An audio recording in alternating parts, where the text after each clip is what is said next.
ഫഹദ് ഫാസിലിനിപ്പോൾ ഏതായാലും കഷ്ടകാലമാണ് എന്ന് ഉറപ്പിച്ച് തന്നെ പറയാട്ടോ.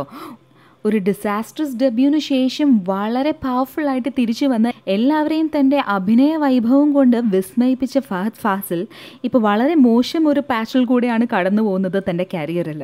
അതിൻ്റെ കാരണം ഫഹദ് തന്നെയാണ് എന്ന് പറയാതെ നിവൃത്തിയില്ല. കാരണം his choices of movies have been quite uninteresting. എന്തായാലും മലയാളികളുടെ സൂപ്പർ സ്റ്റാർ ലിസ്റ്റിൽ ഇപ്പോൾ തൽക്കാലത്തേക്ക് ഫഹദ് ഫാസിൽ ഇല്ല എന്നുള്ള കാര്യം തീർച്ചയായും പറയാൻ സാധിക്കുന്നതാണ്.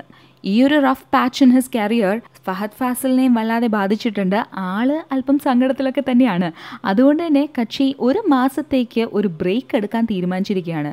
ആ ഒരു മാസം ഒരു യൂറോപ്യൻ ട്രിപ്പാണ് പ്ലാൻ ചെയ്തിരിക്കുന്നത് ഭാര്യ നസ്രിയ നാസിമിനൊപ്പം. അതിനുശേഷം തിരിച്ചു വന്ന് ജോഷിയുടെ അടുത്ത പ്രോജക്റ്റിൽ ജോയിൻ ചെയ്യാനാണ് ഫഹദിന്റെ തീരുമാനം. ഈ അടുത്ത് അനൂപ് മേനന്റെ ഒരു കമന്റിൽ പോലും ഫഹദ് ഫാസിൽ ഏറ്റവും അവസാനമാണ് വന്നത് എന്നുള്ളതാണ് രസകരം. ദുൽഖർ സൽമാനും നിവിൻ പോളിയും അതുപോലെ തന്നെ പൃഥ്വിരാജും ഏറ്റവും നല്ല കാലിബറുള്ള ഇപ്പോഴത്തെ സൂപ്പർ സ്റ്റാർ നടന്മാരാണ് എന്നാണ് അനൂപ് മേനൻ പറഞ്ഞത്. പക്ഷേ ശ്രമിക്കുവാണെങ്കിൽ ഫഹദ് ഫാസിലിനും ആ ഒരു ലിസ്റ്റിലേക്ക് എത്താൻ സാധിക്കും എന്നും അദ്ദേഹം കൂട്ടിച്ചേർത്തോട്ടോ. എന്തൊക്കെയായാലും ഫഹദ് ഫാസിൽ ഒരുപാട് കാലിബറുള്ള ഒരു ആക്ടറാണ് എന്ന് പലതവണ മലയാളികൾക്ക് പ്രൂവ് ചെയ്ത് തന്നിട്ടുള്ളതാണ്.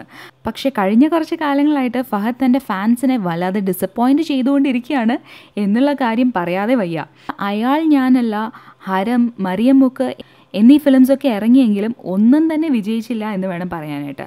ആകെ 2014 ഫഹദ് ഫാസിലിൻ്റെ ഒരു സക്സസ്ഫുൾ വെഞ്ചർ എന്ന് പറയാനുള്ളത് ഇയോബിൻ്റെ പുസ്തകം മാത്രമാണ്. എന്തായാലും ഫഹദിൻ്റെ കാര്യത്തിൽ ഒന്നും തന്നെ നമുക്ക് പറയാൻ പറ്റില്ല. ചിലപ്പോൾ എത്രയും പെട്ടെന്ന് തന്നെ വളരെ പവർഫുൾ ആയിട്ടുള്ളൊരു കംബാക്ക് അദ്ദേഹത്തിൻ്റെ ഭാഗത്തു നിന്ന് ഉണ്ടായാലോ. അത്തരം ഒരു അൺഎക്സ്പെക്റ്റഡ് തിരിച്ചുവരവിലൂടെയാണല്ലോ ഫഹദ് മലയാളികളുടെ മനസ്സിൽ തൻ്റെ സ്ഥാനം ഉറപ്പിച്ചത്. ആക്ച്വലി മലയാളം സിനിമ ഇൻഡസ്ട്രിയിൽ ഒരു റെവല്യൂഷൻ തന്നെ ഫഹദ് കൊണ്ടുവന്നു എന്ന് പറയണം. എത്രയും പെട്ടെന്ന് അത്തരം ഒരു കംബാക്ക് ഒന്നുകൂടെ ഉണ്ടാവുമെന്ന് നമുക്ക് എല്ലാവർക്കും പ്രതീക്ഷിക്കാം.